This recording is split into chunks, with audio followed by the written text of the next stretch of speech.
Hey YouTube, Joseph Vollmer here, and out here in the garage tonight. It's kind of raining. I can't do much anything else. Working on the motorcycle. I've got two problems.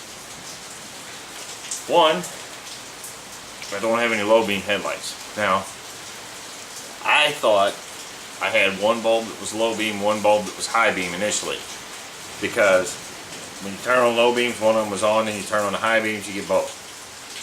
So the other night I got home and I had my high beams on. I went to turn the low beams on when I pulled into the garage, and I had no light at all. Well, come to find out, both bulbs do have a high beam and a low beam filament. They both have finally gone out, so I'm down to my high beams. Problem is, the high beams have just been atrocious anyway. I can run the high beams all the time and nobody ever notices. They're just not that bright, and visibility at night has been an issue. So I got to doing some research online.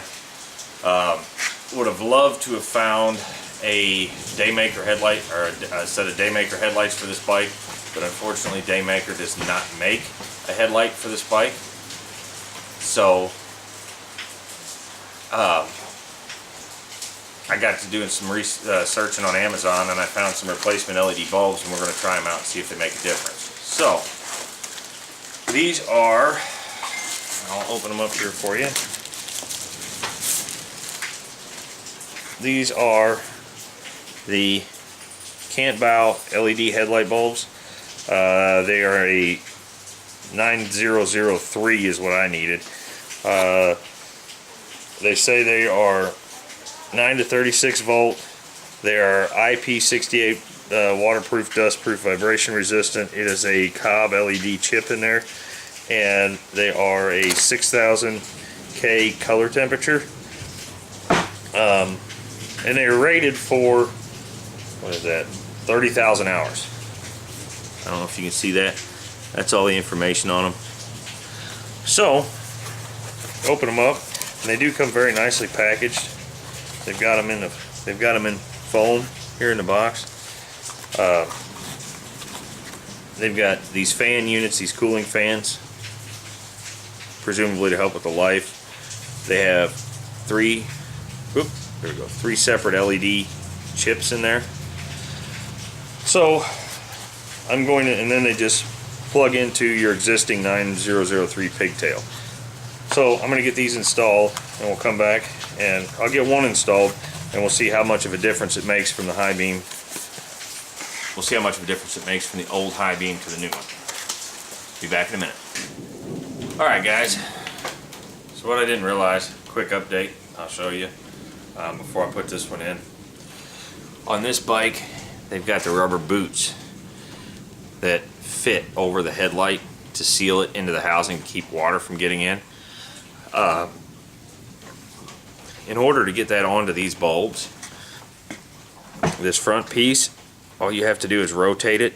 It'll unlock, and you can slide it off. Oops, sorry. Here we go. Let's try that again. You rotate it, it unlocks.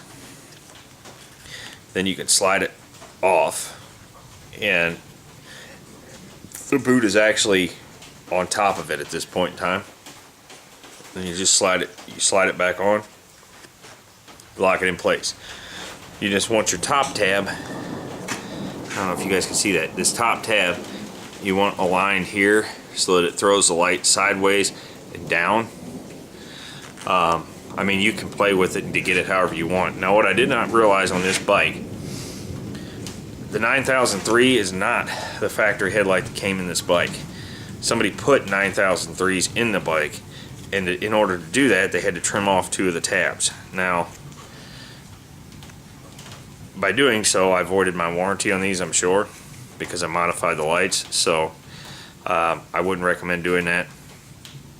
But I'm going to go ahead and get this thing popped into the bike, and there is a very dramatic difference in the light output. So I will bring you back and show that to you here in just a second.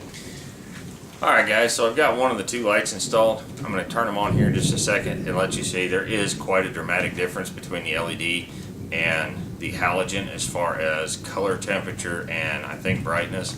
I will see. The only problem I'm running into now, for some reason, with the LED, I don't have a low beam, I only have a high beam. So I'm going to have to figure that out. But at this point you can see the difference between the two high beams. Here we go.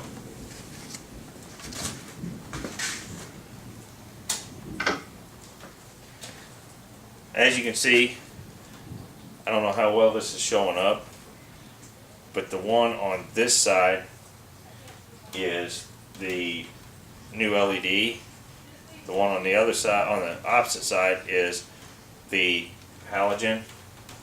So here again, I don't know how well it's showing up, but I can tell you right now, just by looking at it, there's a massive difference. And let me grab the tripod. Unfortunately, I think I'm going to get my shirtless son in this shot, unless he makes a run for it. Make a run for it, boy. Anyway, if you look over here, you can see the yellowish light here. That is the old halogen, whereas this brighter white light over here is the new LED. So I'm going to get the other one switched out to the LED. I'll see if I have the same low beam issue on the other side, and I will keep you updated. Alright guys, so here's the deal. I got the new headlights installed. Both of them are in. Both the high beams work. For some reason the low beams don't work. I don't think I've got power going to them.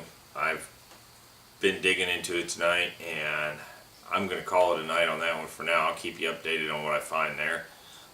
Being that the old headlights did work, high beam and low beam, I don't think it's an issue with the bulbs themselves. I think it's an issue with the bike. Therefore, I'm going to have to dig into that a little bit more. Just to show you, give you an idea how bright these are. Okay, that's the low beam switch. You can see they're not working. That is high beam, and the camera just dulled it back. These things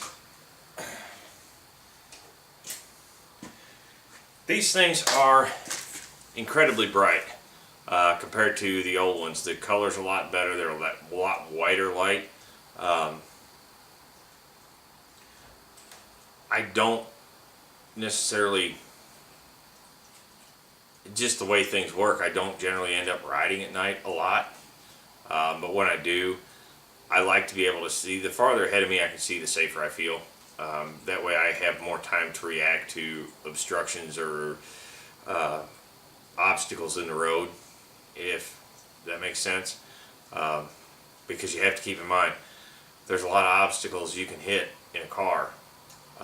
Whether it be a chunk of a tire, a dead animal, a live animal, a water bottle, a newspaper. You can hit that stuff in a car and it's not going to affect you. On a motorcycle, it's very likely it can affect you.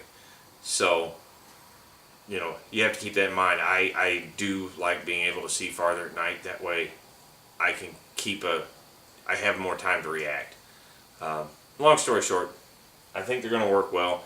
I will keep you posted. Again, these are the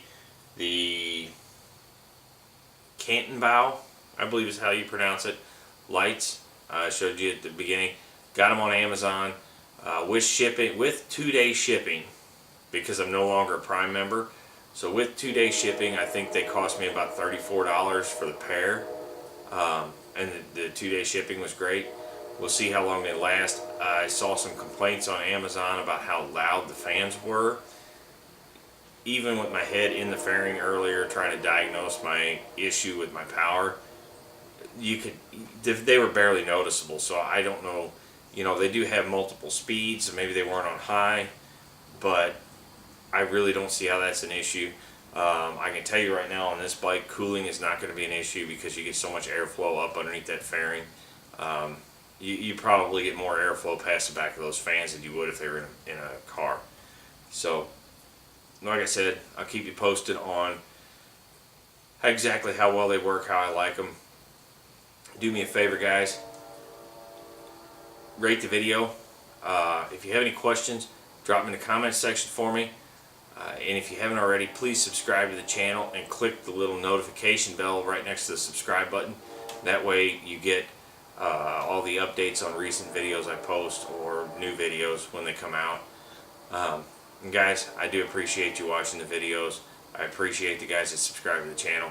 And guys, do not forget, get out there, get your hands dirty. You might just have a little fun doing it. Have a nice evening.